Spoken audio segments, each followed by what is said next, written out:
সবুজ ছায়ায় ঘেরা এক গ্রাম ছিল, নাম তার সুবর্ণপুর। সেই গ্রামেই বাস করত এক গরিব কিন্তু সৎ চাষি, নাম তার হরিপদ। তার ছিল ছোট্ট এক টুকরো জমি। সেই জমিতে ফসল ফলিয়েই তার সংসার চলত।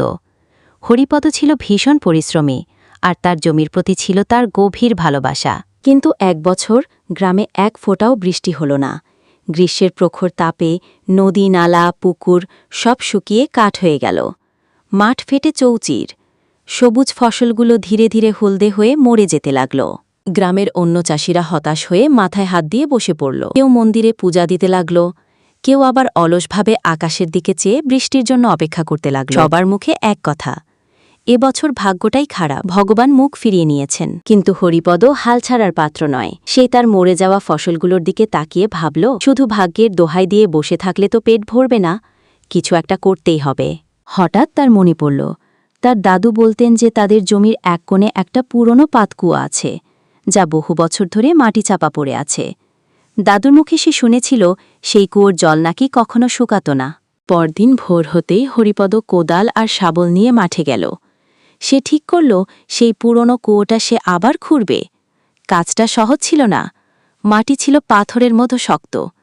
সারা দিন ধরে সে একা একা মাটি খুঁড়তে লাগল। ঘামে তার সারা শরীর ভিজে গেল, হাতে পড়ল ফোসকা। গ্রামের লোকেরা তাকে দেখে হাসাহাসি করতে লাগল। গ্রামের মোড়ল মশাই বলে উঠলেন, ওরে হরি, ওসব পাগলামি ছাড়, মেঘ না চাইলে জল আসবে কোত্থেকে, বৃথা পরিশ্রম করছিস। হরিপদ কারো কথায় কান দিল না। তার একটাই লক্ষ্য, জল তাকে পেতেই হবে।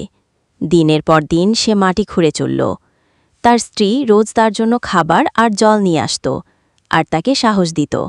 অবশেষে প্রায় এক সপ্তাহ পর, যখন তার শরীর আর চলছিল না, হঠাৎ কোদালটা নরম ভেজা মাটিতে গেঁথে গেল। ভেজা মাটির সোদা গন্ধ তার নাকে এলো। এক নতুন আশায় তার ক্লান্ত শরীরটা সতেজ হয়ে উঠল। সে আরও জোরে খুঁড়তে লাগল, আর দেখতে দেখতে মাটির নিচ থেকে স্বচ্ছ জলের একটি ধারা বেরিয়ে এলো। জল, জল পেয়েছি, আনন্দে চিৎকার করে উঠল হরিপদ। তার চিৎকার শুনে গ্রামের সবাই ছুটে এলো। তারা অবাক হয়ে দেখল, শুকনো মাঠের মাঝে হরিপদর খোঁড়া গল্লাটা পরিষ্কার জলে ভরে উঠছে। যারা তাকে নিয়ে ঠাট্টা করেছিল, তাদের মাথা লজ্জায় নিচু হয়ে গেল। হরিপদ হাসি মুখে সবাইকে বলল, এই জল শুধু আমার নয়, এ আমাদের সবার। এসো, সবাই মিলে এই জল দিয়ে আমাদের মাঠ বাঁচাই।